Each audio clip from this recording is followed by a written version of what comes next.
Hello, and welcome to episode 557 of the official EstablishTheRun.com podcast. My name is Adam Levitan, as always, joined by Evan Silva. Today, we have one of the oldest friends of the show, Josh Norris, one of our fellow coworkers from the Roto World days, now with Underdog Fantasy, with us. He has been grinding, and when I say grinding, this guy is watching 18-year-old, 19-year-old, 20-year-old, 21-year-old men, how they move through the air. Oh, yeah. How they jump, how their burst is for the last 3 months. He's emerged from his cave to talk about landing spots for these prospects with us. Josh, how's it going today? Don't forget the truest sicko behavior. I go back and watch all of these post-draft press conferences from the head coaches and general managers as well. So take notes, and I will be deploying all of them to all of you over the next 40 minutes. Is that article up yet? Because I stopped writing it, Evan. I'm just being honest. I just write it in my notes, and I don't want to spend the time of turning it into an article. All right. That used to be like your best article. Well, if I put it out now, it would have been my only article. So as the coaches lie through their teeth, Josh is there to record every word of what they say. No, Josh looks through and he can see through their lies. If we can be honest, Adam, they are their most truthful right after the draft when they don't have to lie anymore, and they're just happy with every single one of their selections that they made. That's why I care. Yeah, and they've been drinking a little bit. You know, they're all loosened up. Yep. On today's show, we're going to talk about rookie landing spots for wide receivers and tight ends. On the previous show, we talked about quarterbacks and running backs. Be sure you check that out. Questions that remain on these guys is clear. You know, how do they fit in their new scheme? How do they fit with their new teammates? What path do they have to putting up statistics? By the way, Draft Kit Pro is live now. If you do not have an active Draft Kit Pro subscription, you can check that in the My Account tab on the site. Check that out. $49.99. Everything you need for best ball dynasty redraft this season. All right, Josh, let's get to wide receivers and tight ends. Jaxon Smith-Njigba was the pretty big favorite to be the number one wide receiver off the board, but not overwhelmingly so. And we don't see a big gap here between him and Quentin Johnston and Zay Flowers and Jordan Addison, at least in the way the NFL seemed to view it, as they all went back to back to back. Now, I thought JSN's landing spot was actually good. Like, man, I'm a Geno Smith believer. They were 8th in pass rate over expectation last year. Geno was incredibly accurate. JSN can slide right into the slot between Tyler Lockett and DK Metcalf. Yeah, it's a bit crowded there, but I think JSN quickly can earn a real role on a team that I think offense is actually going to be pretty good. So I actually like this spot for JSN a lot. What do you think, Josh, of JSN and the Seahawks? And he's already being drafted as a top 30 wide receiver. I mean, he's going ahead of his teammate Tyler Lockett, Chris Godwin, Brandon Ayuk as wide receiver 29. Pete Carroll's already come out and said that they're going to throw him to the slot right away. And it makes sense. And I understand his production wasn't massive last year, but when Marquise Goodwin signed with the Cleveland Browns, they didn't replace him at all. And that always stood out to me when doing mock drafts of, okay, that means the Seahawks are going to spend a priority pick on one of these players. Again, I would say Goodwin's explosive game is quite different than JSN's, but we always talk about like basketball rooms and basketball lineups for wide receiver cores. And you can't get much different between DK Metcalf, alpha, Tyler Lockett, vertical bucket catcher, 0 after the catch, and then what JSN is, which is like this extremely great spatial awareness feel over the middle of the field. And to your point about Geno, I understand it was shocking to see people, or for people to see him play at that level, but you can back me up on this, where the stuff we did last year in terms of in-pocket aggressiveness and downfield throwing translates year to year. And so I'm super amped of what the Seahawks offense can be in 2023. And they're far more willing to throw than they were at any point in Russell Wilson. I mean, far more willing to throw. So yeah, I really like this spot for JSN. Evan, I saw you make a face when Josh said that JSN was going ahead of Tyler Lockett. I know Tyler Lockett is your boy. What do you think about the Seahawks wide receiver room now? I mean, Tyler Lockett's getting old. He's entering his age 31 season at this point. So I think it was a great pick. But I would still have Tyler Lockett ranked ahead of Jaxon Smith-Njigba. At the same time, I think that Jaxon Smith-Njigba can jump in and catch 75 balls in year one. Yeah. Let's go to Quentin Johnston, goes 21st overall to the Chargers. They pass on Zay Flowers. They pass on Jordan Addison. They instead go for the big guy who looks best getting off the bus, I assume he will play opposite Big Mike Williams with Keenan Allen in the slot, pushing Josh Palmer into the number 4 role. Josh, how successful do you think Quentin Johnston can be in that role for the Chargers? Yeah, I think this was all about adding explosiveness to the offense because they have 0. Like what we've been craving is speed and juice and actually some yards after catch threat. I think it's debatable if Quentin Johnston can translate his 8.9 yards after catch at TCU that he did in the NFL. But at the very least, you're getting like a vertical player with speed and with size. And Brandon Staley kept talking about how he's like a red line vertical player, which means he's like all the way in the outside. And just, getting Kellen Moore and how he interchanged, like, let's say Michael Gallup and maybe the Mike Williams role, and then Quentin Johnston and Keenan Allen, maybe I'll alternate the CeeDee Lamb inside-outside versatility, and obviously Amari Cooper in that dynamic too. It's exciting despite my reservations with Quentin Johnston. I bet we see him with a couple spike weeks because we really haven't seen like a true ceiling downfield throwing ability of this offense consistently week in and week out so far. I mean, it's a tough role, Evan, to earn a lot of targets in. Austin Eckler is going to command a lot of targets. Big Mike and Keenan are going to command a lot of targets. We saw Josh Palmer play this role a little bit, and when those guys were healthy, Josh Palmer was relatively dusty. Now, I get that Quentin Johnston's a better player. I just have concerns about the role right now. Any thoughts on Quentin Johnston to the Chargers? Yeah, I haven't gotten there yet in the top 150, which I'm building right now. But I think he'll probably be somewhere in like the 120 range, 130. He's going to be toward the back end of the 150 because Keenan Allen is such a target monster, and Mike Williams is a target monster, and Austin Eckler is a target monster, and Gerald Everett is going to have a really big role, and so it's hard to carve out immediate production right away for Quentin Johnston.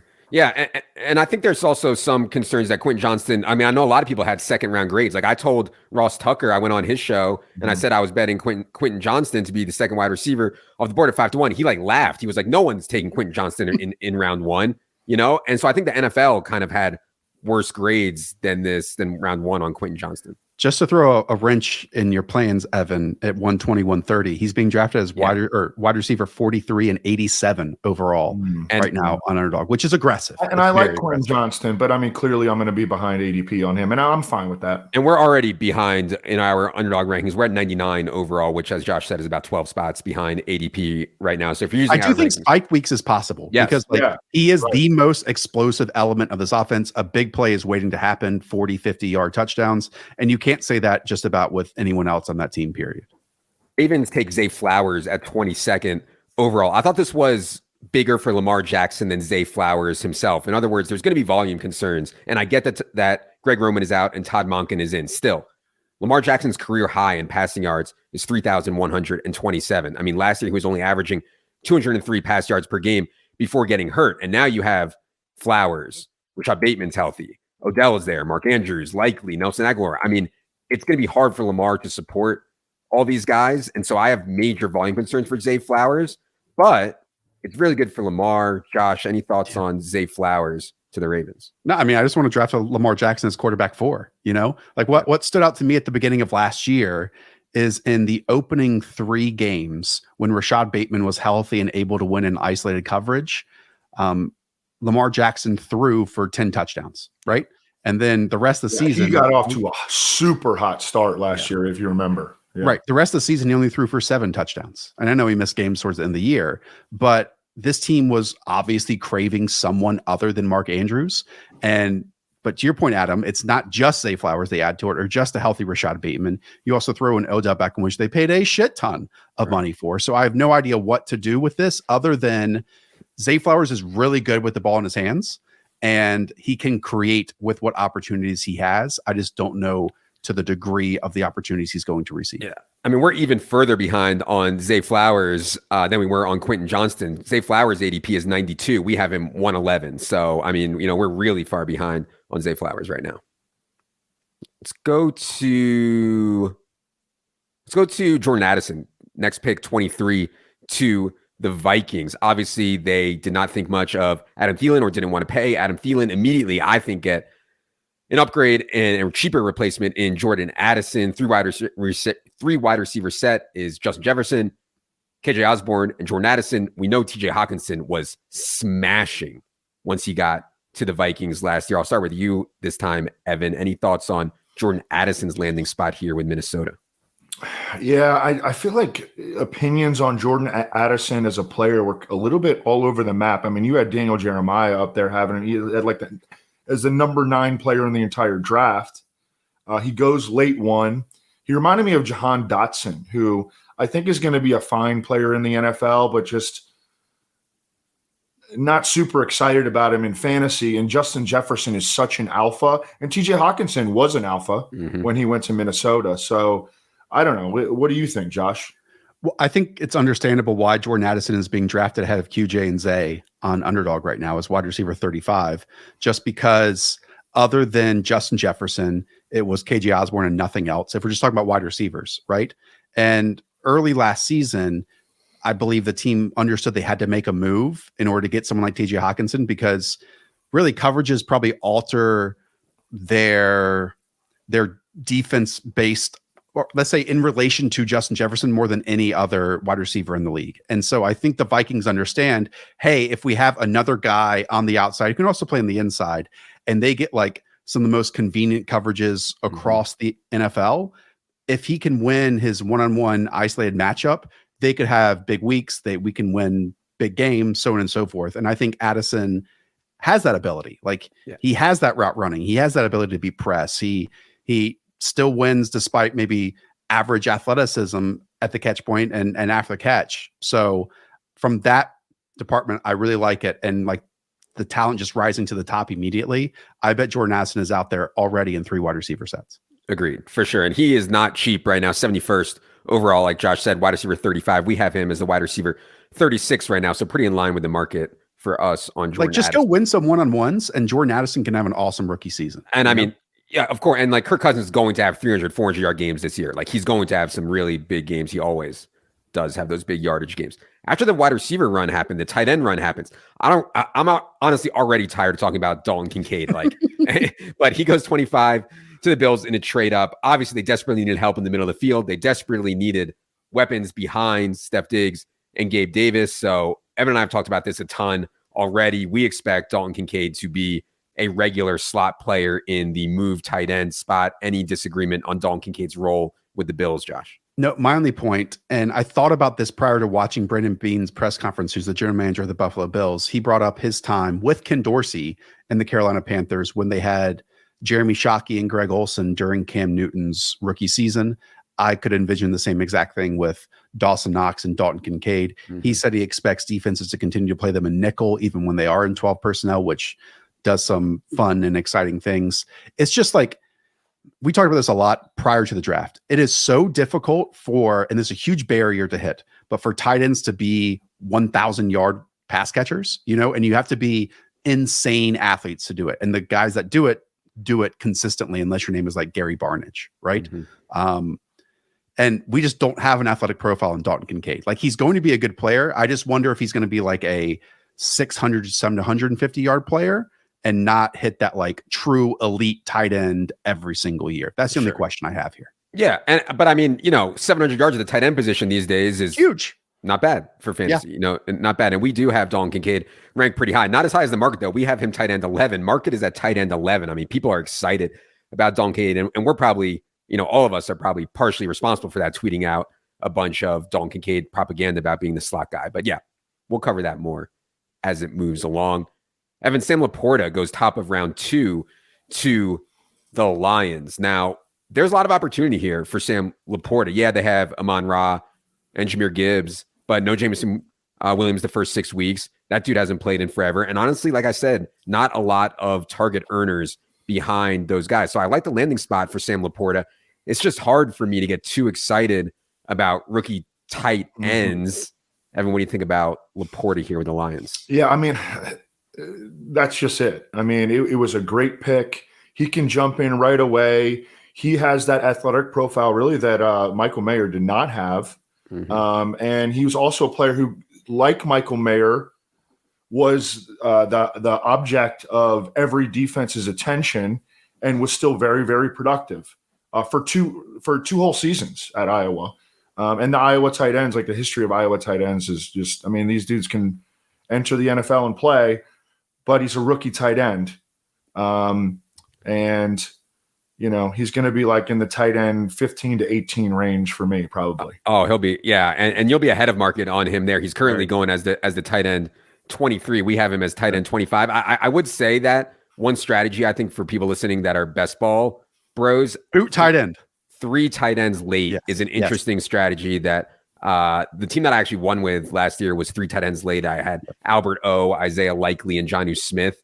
And I got there somehow. And like the idea is that instead of burning premium picks on tight end, which outside of Travis Kelce has been often torching money over the last few years, you just say, screw it. I'm going to take 3 and hope that I get a touchdown out of one of them each week. Josh, I'm curious how you think about LaPorta versus Mayer this season in fantasy and how you'd compare their landing spots. Yeah, Hayden talked about that strategy a lot heading into last year, almost like Dr. Frankensteining your tight end room just in the hopes of scoring a touchdown. And I think it's super sharp, super sharp. Speaking of touchdowns, the Lions last year's set their tight end record for 12 touchdowns in a single season. And that was, you know, trading TJ Hawkinson at the deadline. So the other names in the tight end room are Brock Wright, James Mitchell, and Derek DC Jr. So I think Sam LaPorta might have the best chance in a Ben Johnson-led offense to help them score 6 points near the end zone. I mean, no doubt to me, LaPorta clearly over Mayer. We have LaPorta tight end 25, Mayer tight end 31. Josh, any thoughts on Michael Mayer? Evan's been here defending Michael Mayer from relentless attacks from both the NFL and athleticism bros and everything. He's been defending Michael Mayer. Any thoughts on Michael Mayer as a Raider? Yeah, I would say, and I don't know if this was Evan, whoever gave him the Baby Gronk moniker needs to go take a long walk around the block. I think it was better than comparing him to Austin Hooper. Look, the big, we all know the original Baby Gronk, Evan, was Troy Nicholas. Remember that name? Another Notre Dame tight end. Another Notre Dame tight end. Anyways, but Troy Nicholas wasn't good though. No. Yeah. The thing with Michael Mayer is he was, I think, portrayed as just like this massive inline tight end that would like block your face off and that's it. And actually, when you go and watch him at Notre Dame, he did way more than that. Like you go and turn on the UNC game, he was getting like push passes and split, you know, out of the and detached from the formation on passing downs like 63% of the time. So he was obviously their number one pass catcher, but that's really good and true versatility for an NFL team too. So he's not just like this traditional wide tight end in the line of scrimmage. And I think that if he does have production as a rookie, that will help for sure. Josh, again, I know a guy you were excited about as a laundry fan of the Carolina Panthers laundry was Jonathan Mingo. Jonathan Mingo, you know, they have DJ Chark, they have Adam Thielen, they have Terrace Marshall, they have LaVisca, but like that is not tough customers to overcome. If you think Jonathan Mingo can ball, I could see him having a role right away here with Bryce Young. Josh, what do you think about Mingo to the Panthers?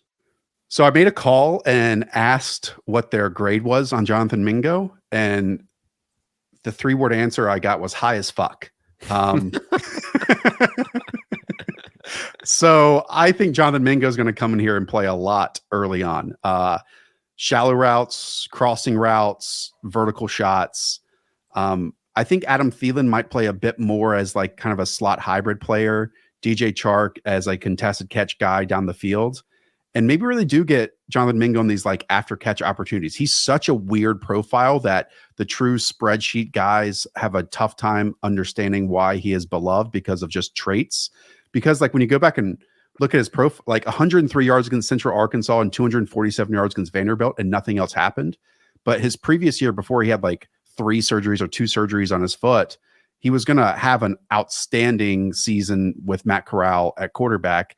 2 out of 3 games were off the charts. And then again, he suffers an injury. So I'm banking on the traits here. I love Jonathan Mingo's game, and Frank Reich could not quell his optimism, let's put it that way, with just the hopes of him being an immediate impact player. And I think they have a real role in mind for him and will scheme up the routes and the type of touches for him to win after the catch. And to me, that's music to my ears. And I'm drafting him so much right now in Underdog where he's going. Yeah, he is among the rookies. Like rookies are getting so much hype right now, but Jonathan Mingo is not. I mean, you can get Jonathan Mingo 132nd overall, looks like his ADP right now. Josh, I want to go back to you for this Packers stuff. I actually think that the biggest steal right now for people drafting right now is actually Jayden Reed. Like the biggest steal among the rookies right now is actually Jayden Reed.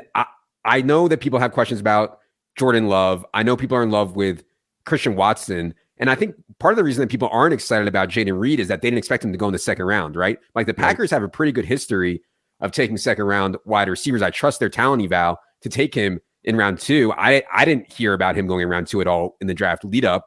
But anyways, he is going so late right now. And I don't think it's crazy for him to start right away. And I don't think Christian Watson is like let's feed this guy 10, 15 targets a game. I think Christian Watson is awesome, but I don't want him to be a load-bearing wideout. So I could see Jayden Reed having a real role early. We have him 162nd overall, which is 21 spots ahead of ADP we are right now on Jayden Reed. Norris, any thoughts here on Reed and the Packers? So the Packers lost their top 3 slot snap pass catchers last year. Randall Cobb had 209. Allen Lazard had 195. Robert Tonyan 151. Their next closest, I think, is Watson at like 86 or something.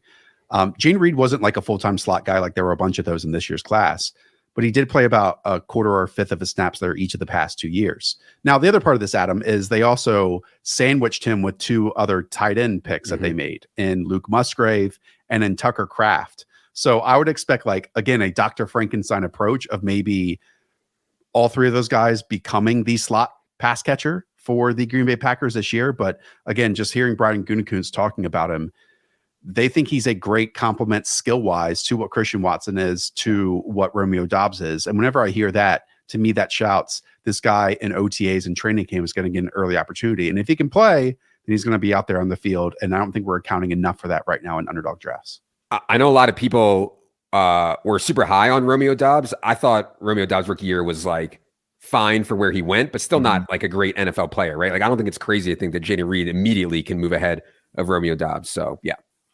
One thing I really liked about Jayden Reed is that, he's not a big receiver, but he's 5'11", 187. So he's just average in terms of size.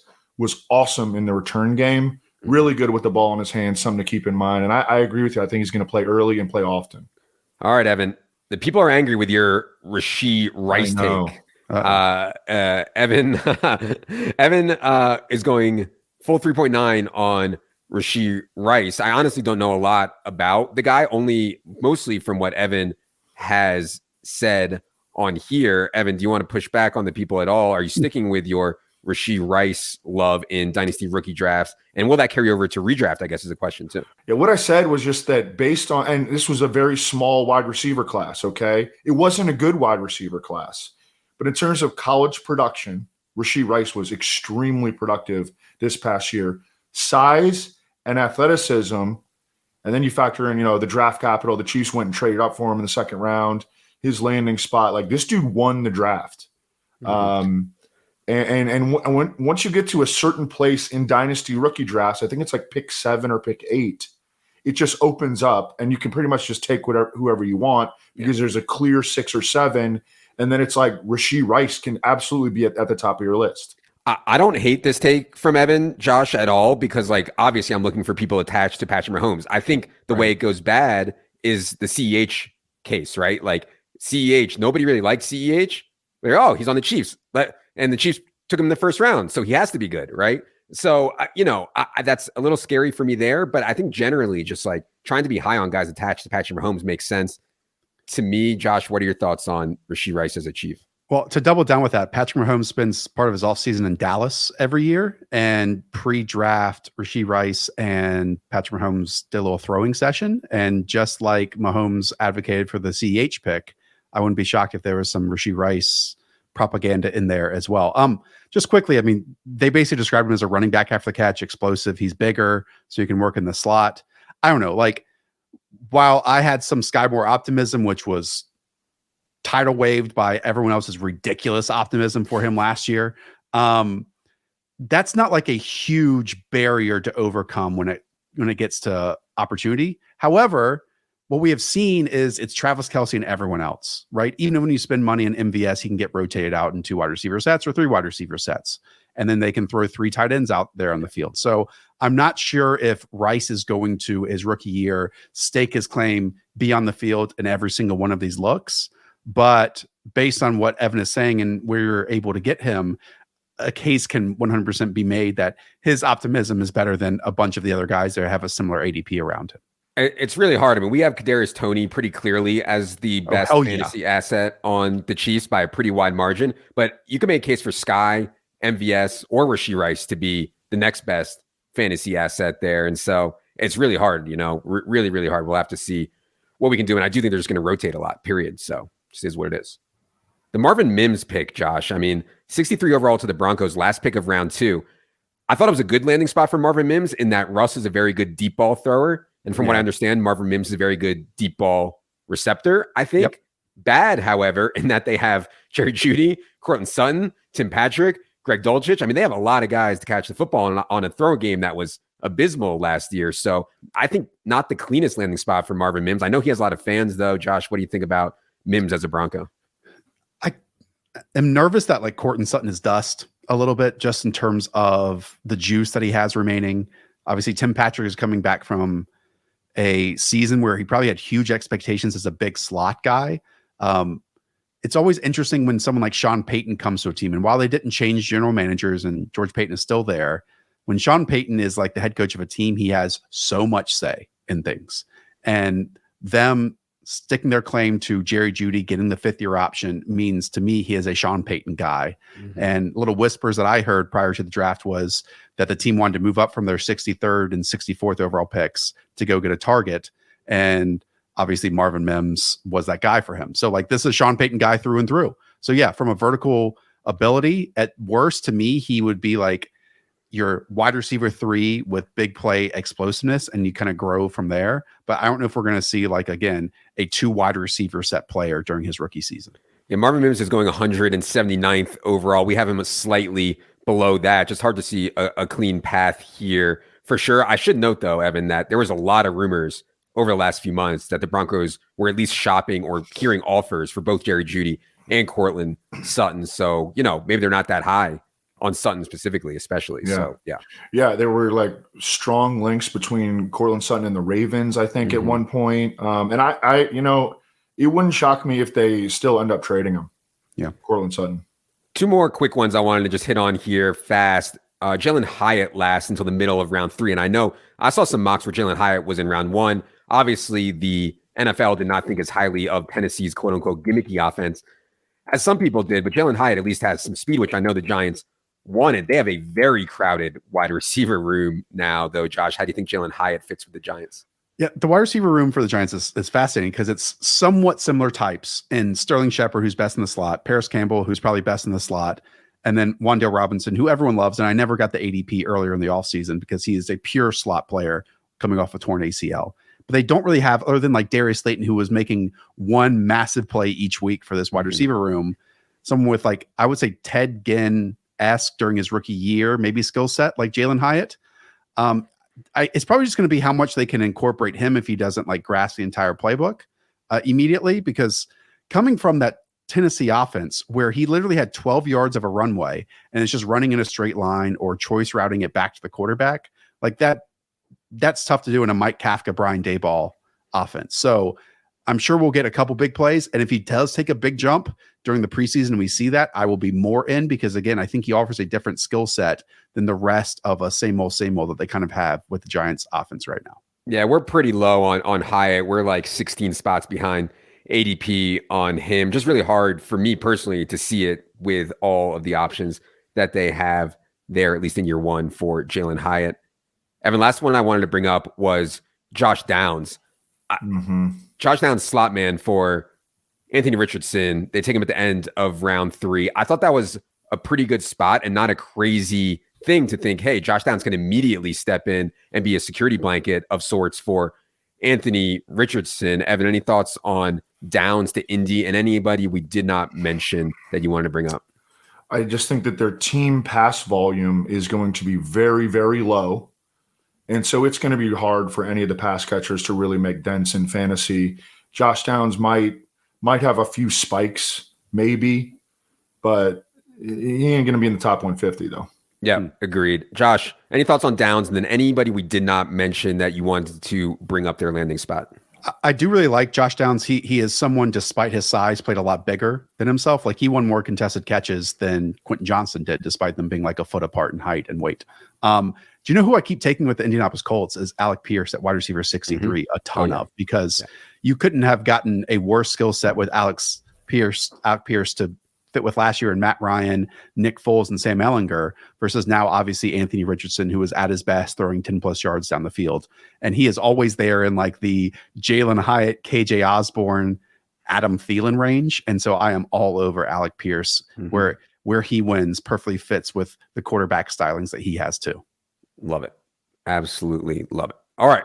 That is going to do it for this rookie fallout wide receiver and tight end edition. Josh, tell the people again where they can find you. Make sure they know this time for real where they can find your work. Quickly, go to your cell phone, go to YouTube, type in Underdog Fantasy Football, and just hit that subscribe button. Hayden and I are going to be churning out a ton of high quality fantasy football and best ball content all summer long because you guys crave it. Full-blown YouTube bros. While you watch their videos, I bet our videos get suggested. So just go to Underdog and then you'll see ETR videos suggested as well. No, we do have videos on our YouTube also that you won't find on this podcast. Be sure you are subscribed. That is going to do it for Evan. For old friend Josh, for producer Luke, I am Adam. Good luck, everybody.